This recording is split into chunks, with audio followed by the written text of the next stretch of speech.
সুপ্রভাত বন্ধুরা, মডেস্ট মামার ব্লগ ভিডিওতে আপনাদের সবাইকে স্বাগত। আজকে সকাল সকাল ছেলে আর আমি বেরিয়ে পড়েছি জেবি রয় আয়ুর্বেদিক হসপিটালে যাওয়ার জন্য। তাই ভাবলাম আপনাদের সাথে ভিডিওটি শেয়ার করি। কিভাবে যাচ্ছি সেই রুটটা আগে শেয়ার করি। বিশ্ববাংলা থেকে প্রথমেই K1 বাস ধরে নিলাম। এছাড়াও অনেক বাস অ্যাভেলেবেল আছে, KB24, KB16, 260 আর KB22। যারা ট্রেনে আসতে চাইছেন তাদের জন্য নিয়ারেস্ট ট্রেন স্টেশন হচ্ছে বিধাননগর। বিধাননগর থেকে তো যে কোনো আরজিকরগামী বাস ধরলেই আপনারা এই বাস স্টপে নামতে পারেন। বিধাননগর স্টেশন পেরিয়ে কিছুটা এলেই এই ব্রিজ পাওয়া যাবে। এই ব্রিজটা শেষেই হচ্ছে চারমাথার মোড়। এই স্টপেজটার নাম হচ্ছে গৌরীবাড়ি বাস স্টপ। বাস স্টপে নেমেই ডান দিকে তাকালে একটা রোড চলে গেছে। এই রোডটা ধরে পায়ে হেঁটে 5 মিনিট গেলেই আপনি পৌঁছে যাবেন হসপিটালে। এখান থেকে অটো অ্যাভেলেবেল আছে, চাইলে অটো ধরে যেতে পারেন। এখানে আসার জন্য আরও অনেক বাস আছে, যেমন হারোয়া ডানকুনি, 111 ইয়ে, আহেরি টোল, পাথরঘাটা, এছাড়াও লাউহাটি, পোলেরহাটের বাসও এই রুট দিয়ে যায়। এই সমস্ত বাস কিন্তু বিধাননগর স্টেশন দিয়েই আসে। তো আপনারা চাইলে বিধাননগর স্টেশন থেকে এই সমস্ত বাসগুলো ধরতে পারেন। তাছাড়া অটোও পাওয়া যায়, বিধাননগর স্টেশন থেকে অটোতে করেও আসতে পারেন।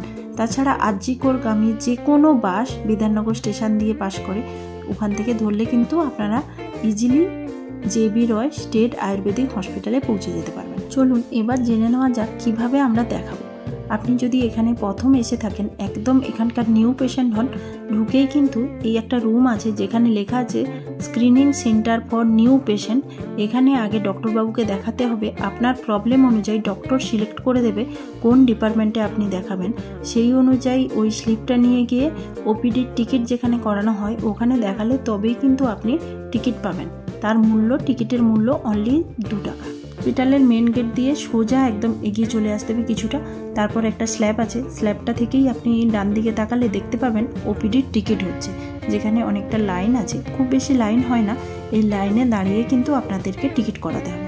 টিকিট করানোর পরেই চলে যেতে হবে আপনি কোন ডিপার্টমেন্টে দেখাবেন সেই অনুযায়ী। এখানে কিন্তু মহিলাদের জন্য আলাদা বিভাগ আছে এবং পুরুষদের জন্য আলাদা বিভাগ আছে। সেই অনুযায়ী আপনাদেরকে লাইন দিয়ে ডক্টর দেখাতে হবে এবং ডক্টর দেখানোর পরে ওষুধ নেওয়ার জন্য যেখানে ওপিডি টিকিট করিয়েছিলেন তার পাশের কাউন্টারে লাইন দিয়ে আপনাদেরকে ওষুধ নিতে হবে। ডক্টর যদি কোনো ব্লাড টেস্ট লিখে থাকেন সেগুলোও কিন্তু এখান থেকে ফ্রিতেই করানো হয়। তার জন্য আপনাকে প্যাথোলজিতে যেতে হবে। এই যে স্ল্যাবটা দেখলাম তার থেকে ডান দিকে ঘুরে গেলে এই যে রুমটা দেখছেন, এখান থেকে এন্ট্রি করলে প্যাথোলজি। এখানে গিয়ে আপনাকে আগে ব্লাড দিতে হবে, তার জন্য আগে স্লিপ জমা দিতে হবে এবং নাম ডাকলে গিয়ে আপনাদেরকে ব্লাড দিতে হবে এবং ওনারা ডেট দিয়ে দেবেন কবে আপনি রিপোর্ট পাবেন। সেই অনুযায়ী গিয়ে রিপোর্ট কালেক্ট করতে হবে এবং রিপোর্ট কালেক্টের পরে ডক্টর দেখাতে হবে। যেহেতু এটা আয়ুর্বেদিক মেডিকেল কলেজ, সেই কারণে অন্যান্য মেডিকেল কলেজের তুলনায় এখানে তুলনামূলক ভিড় কম হয়। সেই কারণে দেখাতে হলে কিন্তু সুস্থ স্বাভাবিকভাবে দেখাতে পারবেন। প্রায় আমরা এটা সবাই জানি